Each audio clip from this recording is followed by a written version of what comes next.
네, 더불어민주당 팩트체크댓 민주파출소 1일 브리핑하겠습니다. 참석하신 의원님 먼저 소개해드리겠습니다. 국민소통위원장 전영기 의원님 오셨습니다. 양문석 허위조작정보감시단장님, 그리고 전홍규 변호사님이 참석하셨습니다. 4월 14일 월요일 제보 현황입니다. 오늘 오후 1시 사이에 2,999명이 방문했고 1,152건의 제보가 접수됐습니다.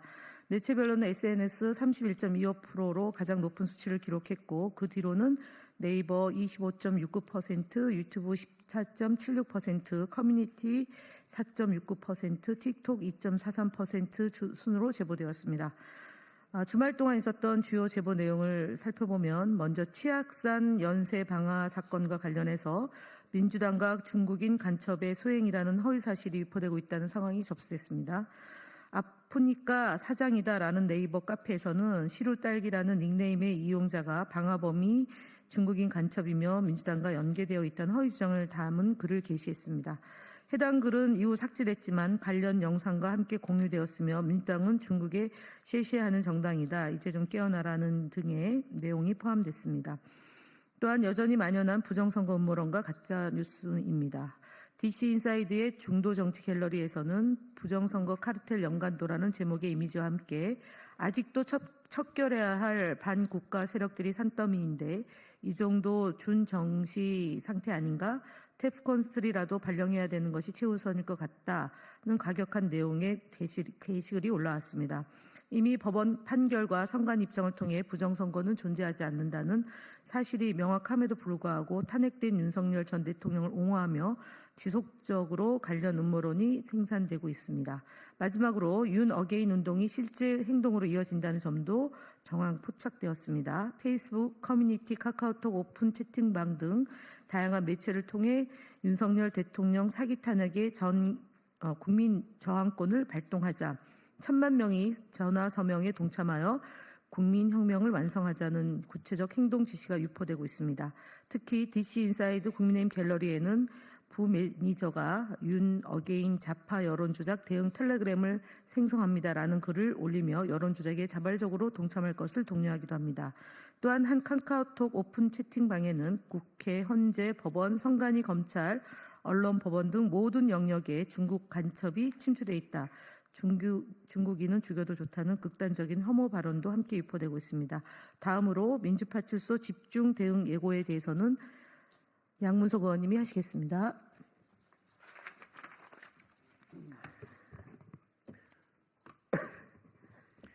예, 민주파출소 집중 대응 예고와 관련된 사안입니다. 윤 어게인을 앞세운 극우 세력들의 추악한 실체가 날로 선명해지고 있습니다. 무엇보다 충격적인 것은 더불어민주당 국회의원들을 대상으로 한 암살 예고글이 SNS를 통해 유포되고 있습니다. 어제, 그러니까 13일 페이스북 페이지 윤석열을 사랑하는 모임에는 모두 집에 있는 식칼, 둔기 등을 준비하여 내일 3시 국회의사당 앞에 모여 더불어공산당 국회의원을 죽이자는 살인선동 및 예고글이 게시된 바 있습니다. 이는 정치적 표현의 자유를 가장한 명백한 범죄 모의이자 중대한 위협 행위입니다. 해당 글은 윤석열 지지연대라는 또 다른 페이스북 그룹에도 동일하게 유포되며 조직적인 방식으로 확산을 시도하는 정황도 포착했습니다. 헌법재판관과 사법부를 향한 살해 협박에 이어 더불어민주당 국회의원까지 신변 위협의 대상으로 삼는 이 같은 행태는 민주주의에 대한 중대한 도발임을 분명히 합니다. 어떤 경우에도 폭력과 테러는 정당화될 수 없고 그에 걸맞는 처벌을 받아야 합니다. 허위조작정보감시단은 해당 게시물에 대해서 채증을 완료했습니다. 관련자에게 강력한 법적 책임을 묻겠습니다. 또한 유사 행위가 실제 범죄로 이어질 위험이 높은 만큼 민주파출소는 전방위적으로 모니터링을 강화해서 단호히 대응해 나갈 것입니다. 이뿐 아니라 여론을 왜곡하기 위해 댓글 조작 인력 고용까지 한 정황을 포착했습니다. 댓글 조작 정보감시단은 이미 지난 대선으로부터 조직적으로 기사 댓글을 조작해 온 신남성연대를 업무방해 혐의 등으로 경찰청 국수본에 고발한 바 있습니다. 그런데 최근 정강훈 계열로 추정되는 자유대학이라는 단체가 후원금을 인건비로 전용해 댓글 조작 인력을 고용했다라는 정황이 포착되었습니다. 자유대학은 대학생 중심으로 한 극우단체로 윤석열이 관저에서 나와 포옹한 대학생도 이 단체 소속으로 알려져 있으며 당시 장면은 대통령실의 요청에 따라 기획된 것 아니냐는 의혹까지 제기되고 있는 상황입니다. 특히 이 단체는 최근 활동을 중단한 신남성연대의 댓글 조작을 이어 여론 조작을 조직적으로 조작하려는 세력으로 보입니다. 이는 국민의 판단권을 훼손하는 중대한 불법 행위이며 후원금을 조직적으로 운영하며 여론 조작에 나선 행위가 명백할 경우 형법에 의해 처벌받을 수 있는 범죄입니다. 허위조작 정보감시단은 자유대학에 대해서 엄중히 경고합니다. 신남성연대가 법의 심판을 받게 된 것처럼 자유대학 역시 같은 전철을 밟을 것이라고 분명히 우리는 약속합니다. 민주파출소는 댓글 조작을 위한 자금 지원 및 조직 운영에 대해 전방위적으로 모니터링을 강화하고 필요한 모든 법적 조치를 강력히 취해 나갈 것입니다. 네, 국민소통위원회 주요 대응 현황을 보고드리겠습니다. 연합뉴스 언론중재위에 제소를 했습니다. 언중이 조정 결과 등에 대한 언론 대응 현황을 보고드립니다. 지난 4월 10일자 연합뉴스 보도에서 민주당의 대선 경선 룰을 결정하는 과정에 진통이 있었다라고 보도했습니다. 그러나 실제로 민주당 대선 특별당규 준비위원회는 첫 회의를 원활히 진행하였고 별다른 충돌이나 논란 없이 다양한 의견을 수렴하며 회의를 마쳤습니다. 그럼에도 해당 보도는 마치 당내 갈등이 있었던 것처럼 독자들에게 잘못된 인상을 줄 수 있어서 언론중재위에 제소했습니다. 또한 뉴데일리는 4월 11일자 기사에서 설주환 변호사의 인터뷰를 통해 민주당을 강력하게 비판하였습니다. 문제는 이 보도에서 민주당 전 법률위 부위원장이라는 직함을 부각시켜 마치 설 변호사가 아직도 민주당 소속 인사인 것처럼 오해를 불러일으켰다는 점입니다. 그러나 설 변호사는 이미 민주당을 탈당한 뒤 새로운 미래 소속으로 활동하다 현재는 무소속인 걸로 확인했습니다. 민주당과 아무 관련이 없는 인사를 전직이라는 타이틀로 포장해 비판 발언을 실은 것과 발언의 정당성을 부풀리려고 하는 부적절한 보도라고 판단하여 이 역시 언론중재위원회에 제소하였습니다. 지난 4월 11일에 진행된 언론중재위원회 심리에서는 몇 가지 보도에 대한 조정이 이루어졌습니다. 우선 스카이데일리의 4월 2일자 고삐 풀린 민주당 국민이 심판한다는 보도에 대해서는 일부 문장을 수정하고 민주당 측 반론을 함께 게재하기로 합의하였습니다. 또 3월 18일자 간첩법 재개정 없이는 국가 발전이 없다 보도에 대해서는 당의 반론을 실는 것으로 조정하였습니다. 조선일보가 3월 19일에 보도한 거야 줄타내기 헌재 기능을 훼손시켰다 기사에 대해서도 마찬가지로 민주당의 반론을 함께 게재하는 것으로 합의하였습니다. 자격 미달로 평가받는 오정환 위원 등 선거방송심의위원회 구성에 대해 강력히 규탄합니다.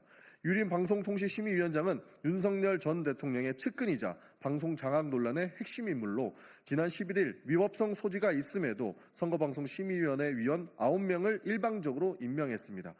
위원 명단을 살펴보면 객관성과 공정성에 대한 우려가 큽니다. 특히 국민의힘이 추천한 오정환 위원은 지난 재보궐선거 당시 선거방송심의위원회로 임명된 뒤 10일 만에 사퇴한 전력이 있습니다. 그는 극우 성향 매체 미디어땡에 칼럼을 기고하며 편향적 비판을 해왔습니다.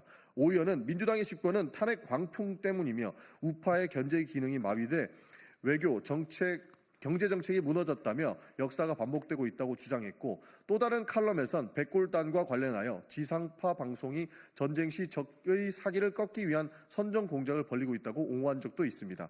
국민소통위원회는 자격 미달의 오정환 위원에 대해 즉각적인 사퇴를 강력히 촉구합니다. 또한 앞으로도 위법하게 운영되고 있는 방심위에 대해 철저한 감시를 이어가며 공정한 선거방송 환경을 확립하기 위해 최선을 다하겠습니다. 서정욱 변호사에 대한 추가 공문 등 방송 대응을 보고드립니다. 지난 10일 허위 정보 유포와 편향성 논란을 일으킨 서정욱 변호사가 KBS 사사건건에서 하차하였습니다. 공영방송 KBS의 공정성과 중립성 훼손에 대한 우려가 컸던 만큼 늦었지만 KBS의 올바른 결정을 환영합니다. 논란의 중심인 서정욱 변호사는 KBS에서 하차했지만 아직 채널A 뉴스 탑10 프로그램에서 패널로 활동 중입니다. 이에 공문을 통해 채널A에도 서정욱 변호사 출연에 대한 강력한 제재를 촉구하였으며 패널 구성이 공정하게 이루어질 수 있도록 협조 요청을 하였습니다. 유튜브 등 온라인상 딥페이크 조작 영상에 대해 적극적으로 대응하겠습니다. 최근 들어 인공지능 배수를 활용한 딥페이크 영상이 유튜브 등 온라인 공간에서 무분별하게 확산되고 있습니다. 특히 대선을 앞두고 특정 후보자에 대한 명예를 훼손하거나 허위사실을 조작해 유포하는 딥페이크 콘텐츠가 눈에 띄게 증가하고 있습니다. 이에 따라 중앙선거관리위원회와 경찰도 관련 특별 단속을 예고한 상황입니다. 더불어민주당 국민소통회 역시 이를 엄중하게 인식하고 있으며 유튜브 내 딥페이크 기반 악의적 영상물에 대해 구글 측과 긴밀한 협조를 통해 적극적으로 대응할 예정입니다. 현재 유튜브 채널 카페모카에서 더불어민주당 대선 후보자를 딥페이크로 조작하고 비하하는 영상이 유포되고 있어 해당 채널을 구글에 신고 조치하였습니다. 법적 대응 여부도 검토 중에 있다는 말씀드립니다. 앞으로도 반복되는 악의적에 대해서는 형사, 민사상 법적 책임을 끝까지 묻겠습니다. 네. 국민의힘 거짓말 시리즈에 대해서 말씀드리겠습니다. 국민의힘 거짓말 시리즈 87번째입니다. 권성동 국민의힘 원내대표가 4월 11일 자당의 원내대책회의에서 노란봉투법, 상법 개정안, 양곡관리법, 지역사랑 상품권법 등은 모두 좌파의 왜곡된 현실인식과 교조주의가 낳은 희대의 악법이라고 주장하였습니다. 노동자 생존권 보장이 핵심 목표인 노란봉투법은 4월 13일 보도에 따르면 직장갑질 119가 뽑은 2025 직장인에게 꼭 필요한 공약 2위에 선정되기도 하였습니다. 또한 이사의 책임 확대, 소액 주주의 권리 강화 등 기업 지배구조 개선을 목표로 하는 상법 개정안은 자본시장 선진화 측면에서 윤석열 정부의 금융감독원장도 찬성한 바 있으며 여론조사에서도 찬성 38%, 반대 24%로 국민의 찬성 여론이 훨씬 높은 법안입니다. 양곡관리법 역시 양곡시장과 농민 생활 안정을 위해 필요한 법안이며 지역사랑 상품권은 소비자, 소상공인, 내수경제 활성화 등의 효과가 있음이 증명된 바 있습니다. 이러한 법안들이 국민의힘 지지층의 의견과 다르다고 해서 희대의 악법이라고 주장하는 것은 명백한 거짓말입니다. 또한 좌파, 교조주의 등 철진한 색깔론에 입각한 해당 발언은 권성동 원내대표의 현실인식이 얼마나 시대착오적인지 여실히 드러낼 뿐입니다. 국민의힘 대선주자 거짓말 시리즈 5번째입니다. 나경원 국민의힘 의원이 4월 11일 대선 출마 선언 기자회견에서 북한 지령문을 통해 저 나경원에게 토착 외구, 나 아베와 같은 친일 이미지를 더 씌우라고 지시했다고 주장하였습니다. 해당 이미지가 무척이나 억울하고 거북했는지 나경원 의원은 4월 13일 해당 주장을 본인의 SNS에 또다시 언급했습니다. 하지만 나경원 의원의 친일 이미지는 본인의 말과 행동에서 비롯된 이미지라는 점에서 해당 발언은 황당한 책임전가이자 명백한 거짓말입니다. 나경원 의원의 친일 행적은 북한 지령과 무관하게 2004년부터 시작됩니다. 나 의원은 2004년 서울의 한 호텔에서 열린 일본 자위대 창설 50주년 기념 행사에 참석했으며 비판이 거세지자 행사 내용을 몰랐다고 해명하였습니다. 하지만 이후 취재진 질문에 자위대를 언급하여 거짓 해명 논란까지 이어졌습니다. 2019년에는 해방 이후 친일파 청산에 앞장선 반민특위의 활동에 대하여 반민특위에 의해 국민이 분열되었다고 주장해 나경원 의원의 친일 의혹은 한층 깊어졌습니다. 또한 나 의원은 2019년 8월 국회 운영위원회에서 우리 일본이라고 언급하여 친일 행각에 정점을 찍었습니다. 나경원 의원은 본인의 과거를 돌아본 이후에 억울함을 표현해도 늦지 않을 것입니다. 이상입니다.